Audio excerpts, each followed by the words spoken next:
All right, here at KCRA 3, we lost one of our own nearly 3 years ago. As you may remember, news producer Kathryn Hoedt died after falling from a Folsom Lake rope swing in 2023. She was a beloved member of our morning team. Yeah, and since that time, we have followed her family's work to enact change that they say they hope will save the lives of others. And KCRA 3's Melanie Wingo caught up with Katie's mom and dad to learn more about their mission. Well, this is a difficult day here at KCRA 3. We lost a member of our family over the weekend. Yeah, this happened after an accident at Folsom Lake on Saturday. This lake is so peaceful and beautiful. She loved water. 3 years ago this summer, the Hoedt family endured an unimaginable loss. I come here and I just kind of feel at peace. Parents left learning to live without a child. I feel her. I mean, I think she's here. A brother and sister left finding a way forward, even though their sibling is gone. We'll never get over it, and I don't want anybody else to go through that.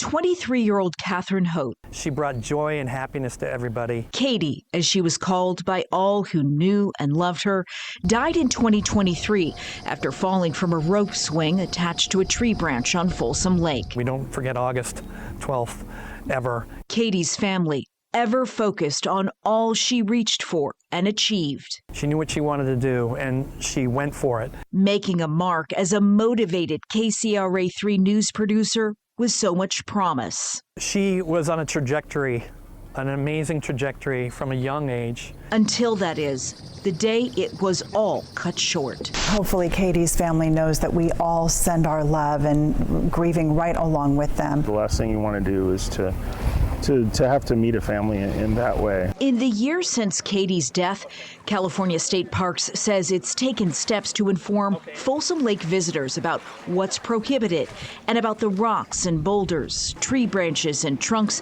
hidden just beneath the water's surface. It is illegal to jump in and dive into the water out here because of those reasons. Hazards that become more dangerous as water levels fluctuate. What seemed safe last week or yesterday is not safe today. Making educational outreach vital. We've actually just increased that messaging, doing a better job letting people know diving also includes rope swings and cliff jumping. Because safety laws don't work, rangers say, if people don't know about them. Katie was such a compliant person.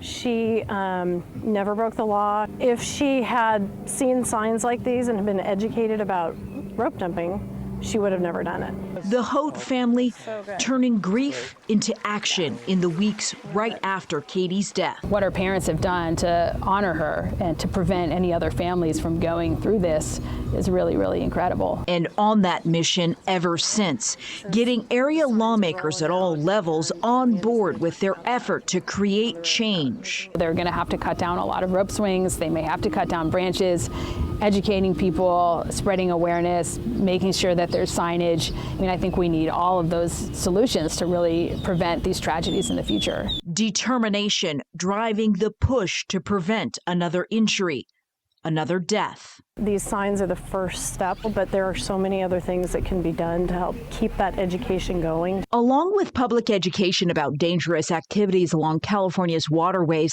the Hoedt family's advocating for high-risk hotspots to be blocked off. They'd like to see safety and incident numbers right up top of the state park's website, and for there to be an evaluation of ranger response to incidents so that more resources can be sent to those danger zones. And they say better enforcement of state regulations would make waterways safer. Katie made an impact, a great impact when she was alive. She can also make an impact when she's not here with us anymore. Another idea the Hoedts have to further that impact, implementing an exception in the state's strict policy on hazard tree and branch removal. Basically, the Hoedts say rangers shouldn't have to jump through hoops to cut down branches being used for illegal rope swings. Even though this tragedy happened, I know Katie wouldn't look at it negatively. Instead, Katie's family chooses to lift up the positivity she brought to life. She wouldn't want any of us to wallow in the sorrow of her loss. Working toward lasting change in the community that will be her legacy. She would want us to just celebrate her and do what we're doing to help save others. At Folsom Lake, Melanie Wingo, KCRA 3 News. Katie's family also says prominently showing fine and citation information on the state park's website related to cliff jumping or rope swings could also help deter people from taking part in those potentially dangerous activities.